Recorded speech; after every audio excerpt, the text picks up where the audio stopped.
અમદાવાદનો એક છોકરો દેવાશીષ ઘોષ, એનું નામ ધ્યાનથી સાંભળજો એન્જિનિયર મિત્રો, એલડી એન્જિનિયરિંગમાં અભ્યાસ કરે, ઇલેક્ટ્રોનિક્સ એન્જિનિયર થયો, આઈઆઈટીમાં ગયો, આઈટીઆઈમાં નહીં, આઈઆઈટીમાં ગયો, 9.9 આવે આઉટ ઓફ 10, 99% આવે, ઘણા 35 પાર્ટી આપતા હોય છે, 99 આવે.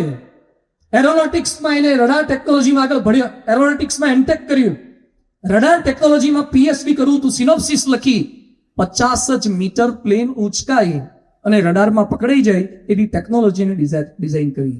એની સિનોપ્સિસ નાસા વાળાએ વાંચી, હાર્વર્ડ વાળાએ વાંચી અને સ્પેશિયલ નાસા વાળી ટીમ ઇન્ડિયા આવી અને એને પ્રલોભન આપ્યું કે તમે અમેરિકા આવી જાઓ, તમારી બુદ્ધિનો ઉપયોગ અમેરિકા માટે કરો, આજીવન તમારું બધું ભરણ પોષણ અમે કરશું. આ દેવાશીષ શું બોલ્યો કે જન્મ્યો છું ભારતમાં અને મરીશ ભારત માટે કામ કરીશ. એટલું રાજી થવાય એનું અસ્મિતા છે. પણ મિત્રો દુઃખદ બાબત હવે એ છે, જે વ્યક્તિની થીસીસ કલામ સાહેબે વાંચી, ચિદમ્બરે વાંચી, ભારત સરકારનો સંપૂર્ણ ખર્ચો આપવા તૈયાર હતું, એ વ્યક્તિ અત્યારે અમદાવાદની એક સામાન્ય મિલની અંદર 2-5 હજારની નોકરી કરે છે. અમદાવાદની મિલમાં નોકરી કરે. શા માટે? ડ્રગ્સમાં, દારૂમાં, વ્યસનમાં, કોકેઇનમાં લેવાઈ ગયો.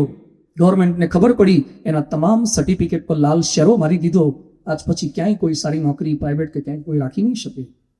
ગમે તેટલી બુદ્ધિ હશે, શક્તિ હશે, આવડત હશે, પણ જો આ નહીં હોય તો ભારત ક્યારે આગળ ન વધે.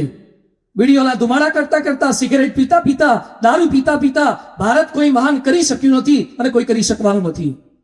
ભારતમાં 30 કરોડ વ્યસની છે.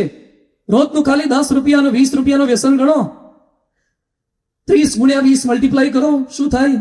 750 કરોડ. અને આગળ ઉપર મહિનાના કેટલા અને વર્ષના કેટલા કરોડો રૂપિયા થાય. સેજ બચત કરીએ, કયા લેવલે પહોંચી શકીએ? દેશને પવિત્રતાની જરૂર છે તો દેશનો ડંકો વાગશે. પ્રમુખ સ્વામી મહારાજ 6 ચોપડી ભણેલા છતાં યુનોની અંદર, કેનેડાની પાર્લામેન્ટમાં, બ્રિટિશ પાર્લામેન્ટની અંદર 6 ચોપડી ભણેલા એક સાધુનું સન્માન કરવામાં આવે, ઉભા કરવામાં આવે અને પછી એમ કહેવામાં આવે કે ભારતના એક પવિત્રતમ સાધુ, જેણે ભારતીયતાની અસ્મિતા વિદેશીઓમાં પણ ઉજાગર કરી છે. પવિત્રતાથી વ્યક્તિની પૂજા થાય છે, પવિત્રતાથી દેશનું નામ રોશન થાય છે. આપણે એ લેવલ પર લઈ જવું છે. તો ત્રીજી બાબત છે પવિત્રતા. નાની મોટી ક્યાંક ભૂલો થતી હોય, સુધારવાનો પ્રયત્ન કરવો. લગભગ અહીંયા બેઠેલા કોઈ તો વ્યસન કરે જ નહીં, કરતા જ નહીં હોય, કરવાના જ નથી. અહીંયા બેઠેલા બધા જ હૃદય પર હાથ મૂકીને પ્રતિજ્ઞા કરીને જજો આ સભામાંથી કે જિંદગીના છેલ્લા શ્વાસ સુધી ક્યારેય કોઈ વ્યસન કરવું નથી. આ ભારતને આગળ લઈ જવો છે. આપણે દેશને મહાન આપણા પવિત્ર જીવનથી બનાવવું છે, આપણા વર્તનથી બનાવવું છે. વિનોદ કાંબલી સચિન સાથે જ ક્રિકેટ જગતમાં એન્ટર થયો હતો, છતાં સચિન આસમાને પહોંચ્યો અને પેલો પાતાળમાં વિલીન થઈ ગયો. શા માટે? દુરાચારમાં પડ્યો, ફેશનમાં પડ્યો, ગર્લફ્રેન્ડમાં પડ્યો, એટલે આ લેવલ સુધી ન પહોંચી શક્યો. તો ત્રીજી વસ્તુ એ પવિત્રતા છે. ચોથી વસ્તુ છે પ્રતિબદ્ધતા, કમિટમેન્ટ. કંઈક કરવું છે. ઘણા પૂછીએ શું બનવું છે? જોઈએ, હવે વિચારીએ. હજુ કઈ નક્કી નથી કર્યું. કેટલાક આવા જવાબ આપે છે, હજી કઈ નક્કી નથી કર્યું શું બનવું છે, શું કરવું છે. ભારતના યુવામાં બુદ્ધિ ઘણી છે, શક્તિ ઘણી છે, પણ સંકલ્પ નિષ્ઠા નથી. નેગેટિવિટી. આપણે બધા જે વાતોમાં ઉછરીએ છીએ ને, જો 2 જણા ભેગા થઈ અને પોઝિટિવ વાતો કરતા હોય, એવા કેટલા 2 જણા હશે? 2 ભેગા થાય એટલે બીજી ત્રીજી વાત એ નેગેટિવ જ આવે. કા ત્રીજાની આવે, કા ચોથાની આવે, કા રાજ્યની આવે, કા ભારતની આવે, કા સમગ્ર વિશ્વની આવે. સ્વસ્થતાને ગાળો ભાંડે, ટ્રાફિકને ગાળો ભાંડે. આપણા માણસો તો ભગવાનને ગાળો ભાંડે ને એટલા બુદ્ધિશાળી છે. ભગવાને આમ કરવું જોઈએ, પણ આ લોકો કયા લેવલે મહેનત કરે છે. પ્રતિબદ્ધતા જોઈ લો. ચાઇના કેવો દેશ છે, શું એની તાકાત છે, શું એની પાસે વેપન્સ ડિઝાઇન કરે છે, પણ પ્રતિબદ્ધતા. આપણા કેટલાક લોકો ચાઇના વેપાર કરવા માટે જાય છે, ત્યાંથી ખરીદી કરવા માટે. એક ભાઈએ મને વાત કરી, સ્વામી ચાઇના અમે જઈએ, જ્યાં મેન્યુફેક્ચરિંગ કરાવવાનું હોય એના પ્લાન્ટમાં 200, 400, 500, 1000 માણસો કામદાર બેઠા હોય, પણ ગમે તેટલું વિઝિટ અમને કરાવે, એક માણસ ચાલુ કામે ઊંચું નજર કરીને આપણી સામે જોવે નહીં. જાપાનીઝ લોકોમાં આપણા પ્રતિબદ્ધતા છે, એ ભલો એનું કામ ભલું. આપણા લોકો તો કેટલી વાર ચાટો મારી આવે, ગુટકા ખાઈ આવે, ફાકી ખાઈ આવે, તો કાયું તેની પાછળ પાછળ ફરે. પ્રતિબદ્ધતા.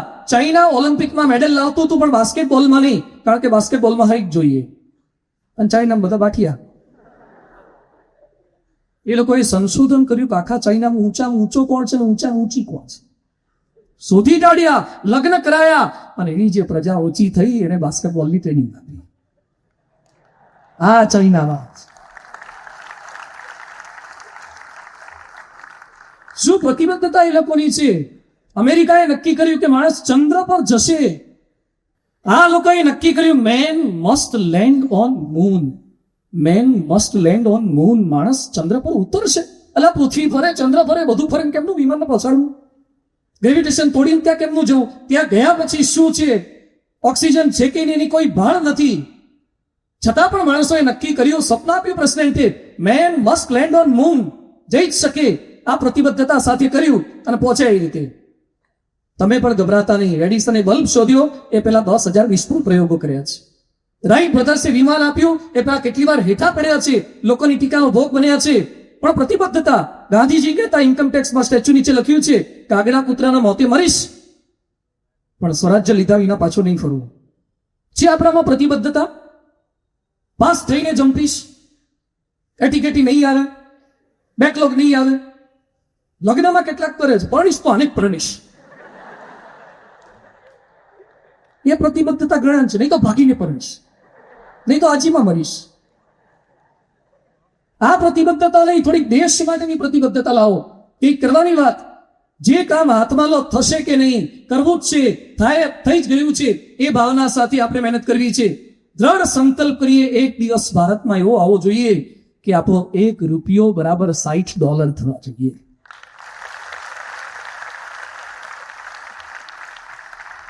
વર્લ્ડની ટોપ 10 યુનિવર્સિટીની અંદર આપણી ભારતની યુનિવર્સિટી હોવી જોઈએ. વિદેશમાં ભારતની બનાવેલી ગાડીઓ ફરતી હોવી જોઈએ. આપણી વસ્તુઓ ચાઇનાના માર્કેટમાં એક્સપોર્ટ થતી હોવી જોઈએ અને ઓલિમ્પિકના મેક્સિમમ મેડલ એ ભારતને મળવા જોઈએ. અને ધોળિયાઓ ગુજરાતીના ક્લાસીસ એટેન્ડ કરે. આપણે ઇંગ્લિશ સ્પોકનમાં જઈએ છીએ, ધોળિયાઓ ગુજરાતી શીખે, કક્કો શીખે, બારકડી શીખે. એ લોકો આપણા ત્યાં બિઝનેસ કરવો હોય ગુજરાતી શીખે, હિન્દી શીખે. અને ધોળિયાઓ પરદેશી લોકો રોટલાને ઓળા ખાવા જોઈએ. એ લેવલ સુધી આપણે આપણી વાતને પહોંચાડવી છે. યુએસ, કેનેડા, ઓસ્ટ્રેલિયા એના પ્રેસિડેન્ટો એ આપણા બનાવેલા મોબાઈલ વાપરવા જોઈએ. ટ્રમ્પના હાથમાં મેડ ઇન ઇન્ડિયાનો મોબાઈલ આવવો જોઈએ. કેટલાક ને એમ થશે, માપી રાખો ને સમજો, થોડુંક વધારે પડતું છે. કેટલાક કે ના થાય, આ ના થાય એના માટે કૃષ્ણનું ફરીથી આવવું પડે, રામ આવે તોય ના થાય. કેટલાક એટલા નેગેટિવ છે, થાય જ નહીં. આ જન્મે તો ના જ થાય. ઘણા કેવું લખી આપું, જો ના થાય લખ. ભારત નહીં સુધરે એની ગેરંટી ભારતીય આપે. એટલી કમનસીબી ભારતની છે. ભારતમાં કોઈ જ સુધારો નહીં થાય એની ગેરંટી આપણા વિદેશી બોલે તો ઠીક છે, આપણા જ માણસો બોલે થઈ શકે, થશે. જો આપણે બધા એકજૂટ થઈએ ને, એક રુચિવાળા સેમ પેજ પર, તો ચોક્કસ થાય. એક વ્યક્તિ જાગે તો થઈ શકે છે.